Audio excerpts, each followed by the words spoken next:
হুজুর যা বলে তাও একটু মনোযোগ দিয়ে শুনলেন। আল্লাহর দয়া বা করুণা যদি না থাকতো তোমাদের উপরে, তাহলে তোমাদের একজনও গুনাহ থেকে পরিশুদ্ধ বা বিশুদ্ধ হতে পারত না। সূরা নূরের 21 নম্বর আয়াত। যদি আল্লাহর দয়া এবং করুণা না থাকতো তোমাদের উপর, একজনও পিওর হইতে পারত না। তার মানে কি, আমরা যদি জান্নাতে যাই, পিউরিফাইড হই, বিশুদ্ধ পরিশুদ্ধ হই, তাহলে সেটা শুধুমাত্র আল্লাহর দয়ায়। But Allah পিউরিফাইজ hmm he Wills, আল্লাহ তাকেই পরিশুদ্ধ করে দেন যাকে তিনি পছন্দ করেন, যাকে তার ইচ্ছা, যাকে ইচ্ছা তাকে। আচ্ছা, এরপরে রাসূল সাল্লাল্লাহু আলাইহি ওয়াসাল্লাম বলছেন যে এই হাদিসটা আসতেছে, ওইটা যেটা আগের হালাকাটাতে বললাম, আমরা আগের অংশটাতে বললাম, সেটা আসতেছে যে এমন কেউ নাই যে তার আমলের বলে জান্নাতে যাবে। রাসূল বলতেছেন, তখন সাহাবীরা বলতেছেন, not even you O messenger of Allah, আপনিও কি না হে রাসূলুল্লাহ, তাকে জিজ্ঞেস করতেছেন। তখন রাসূল সাল্লাল্লাহু আলাইহি ওয়াসাল্লাম বললেন, নট ইভেন মি, আমিও না, unless my lord bestow his mercy upon me, আমার প্রভু যদি আমার উপরে না করেন, দয়া না করেন, তাহলে আমিও না। আচ্ছা, এরপরে আসতেছে আহলে সুন্নাত জামা। ধরেন যার উপরে যেটা, ধরেন আপনি দেখলেন যে এই লোকটা এটা করতেছে বা এই লোকটা এটা করতেছে, কুফর ছাড়া আর যে কোনো গুনার উপর যে আছে, তার জন্য একটা পানিশমেন্ট দেওয়া হয়েছে না। ধরেন এটার জন্য এই পানিশমেন্ট বলা হয়েছে, আছে না, কোরআন এরকম আছে কিন্তু, বা হাদিসে আছে, এইটার জন্য এই পানিশমেন্ট, জিনার জন্য এইটা, সুদের জন্য এইটা, সব বলা হয়েছে। কিন্তু তারপরে কিন্তু আমরা এটা বলবো না যে অ্যাজিউম করে নিব না যে এই পানিশমেন্ট, উনি এই কাজটা করছেন দেখে এই পানিশমেন্টটা উনি পাবেন বা পাইতেছেন না। আল্লাহ মাফ করতে পারেন তাই। If it is less than কুফর অ্যান্ড শিরক, কুফর এবং শিরকের নিচে হলে কিছু আল্লাহ মাফ করতে পারেন। সুতরাং একজন লোক ওই অবস্থায় যখন মারা গেছে, আপনি জানেন সে জিনা করছে, আপনি জিনার শাস্তিটা জানেন যে জাহান্নামে কি করা হবে, আপনি বলেন যে এই লোকটা এখন এটা করা হয়েছে না, এটা বলবেন আল্লাহ মাফ করতে পারেন তাই, বুঝছেন না?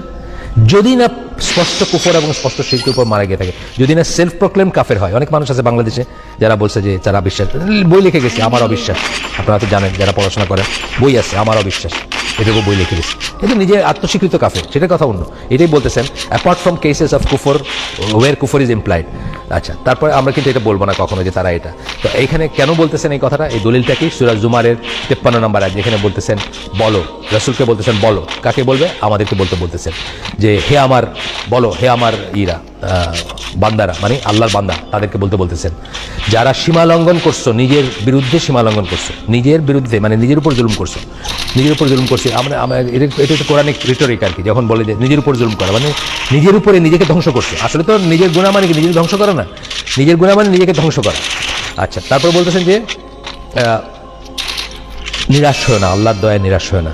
আল্লাহর দয়ায় কোনো মুসলিম কিন্তু নিরাশ হবে না, একেবারে যত বড় গুনাহ হোক সে নিরাশ হবে না। এমনকি কুফর শিরক না। কুফর শিরক কি, আমি তো নিজের কথাই বলি যে আমি তো একসময় দুইটাই করছি, নওয়াজবিল্লাহ। আমি তো মাজারে যেতাম, আমি শাহজালাল মাজারে গেছি, আমি আপনাদের বলছি আগে, আমার বউ নিয়ে বিয়ে করে যখন আসছে, আমার বয়স তখন 22 বছর 3 মাস, আমি বিয়ে করছি, ইয়াং মানুষ, বউ নিয়ে আসছে, নিয়ে গেছি ওখানে, নিয়ে বলছে যে আজকেই তোমার চান্স, তুমি তো বাড়িতে ময়মনসিংহ, তুমি তো কোনোদিন শাহজালালের মাজার দেখো নাই, দেখছি এগুলো দেখো নাই, কি বলে গজার মাছ দেখো নাই, দেখালো আর আল্লাহর কাছে যা চাওয়ার চায়ানো, মানে এই জায়গায় চায়ানো আর কি, মানে মাজারে এসে যা চাওয়ার চায়ানো। তারপরে বলছে খবরদার পিছন দেখায় বাইরে না, কিন্তু এটা বিশাল বেয়াদবি, মানে গইরা বাইরে না, পিছনে হাইটা এটা বাইরে, এটা শিরকের কাজ না, এটা পিওর শিরক। আমি তওবা করছি, আমি আল্লাহর কাছে মাফ করছি, আমার জ্ঞান ছিল না, আমার ই ছিল। আপনারা কি করে থাকতে পারেন কোনোদিন? আমাদের এখানে যারা আছে, আমি না হলে আমার বাপ মারা 100% হয়তো এই পন্থী ছিলেন, তাই না? আমার মা মারা গেলেন 2014 সালে। আমি তার মানে শেষ দিকে ওনার মানে সেমি কনসাস, আমি ওনার বলছি যে আম্মা, আমি তো এককালে গেছি মাজারে, আপনিও গেছেন, মানত করছেন, শাহজালালের দোহাই দিয়েছেন বা কিছু একটা করেন আমাদের দেশে, এগুলো সব শিরক আম্মা, আল্লাহর কাছে মাফ চান, আল্লাহর কাছে তওবা করেন, আল্লাহ ইনশাল্লাহ মাফ করে দিবেন। আমরাও এরকম ছিলাম, আপনি এরকম ছিলেন, এভাবে বলার চেষ্টা করছি। আমাদের 100% বলতে গেলে খেয়াল করলে দেখবেন সিলেটের মানুষ এটা বিশ্বাস করে বা এই করে। কিন্তু আল্লাহর দয়ায় আমরা নিরাশ হব না। আল্লাহর দয়ায় নিরাশ কে হয়েছে? একমাত্র শয়তান, তাকে ডিক্লেয়ার সে, আর তার কোনো আশা নাই, কিন্তু আমরা শেষ পর্যন্ত আশা করবো। এটাই বলতেছেন যে আল্লাহর দয়ায় নিরাশ হয় না, এবং আল্লাহ সকল গুনাহ মাফ করেন। সকল গুনাহ মানে ইনক্লুডিং কুফর এবং শিরক, সেটাও মাফ করেন যদি আপনি সময়মতো তওবা করে কারেক্ট জায়গায় এসে মারা যান। আচ্ছা, তারপরে আমরা রাসূল সাল্লাল্লাহু আলাইহি ওয়াসাল্লাম একটা পড়বো যে একজন মানুষ রাস্তায় হাঁটতে গিয়ে, এটা তো বুখারীর হাদিস, রাস্তায় হাঁটতে গিয়ে সে রাস্তা থেকে কাঁটাওয়ালা একটা ডাল সরায় ফেলে দিল, আল্লাহ হয়তো এই দিকটা, এই কাজটা তার পছন্দ করে তার সমস্ত গুনাহ মাফ করে দিবেন।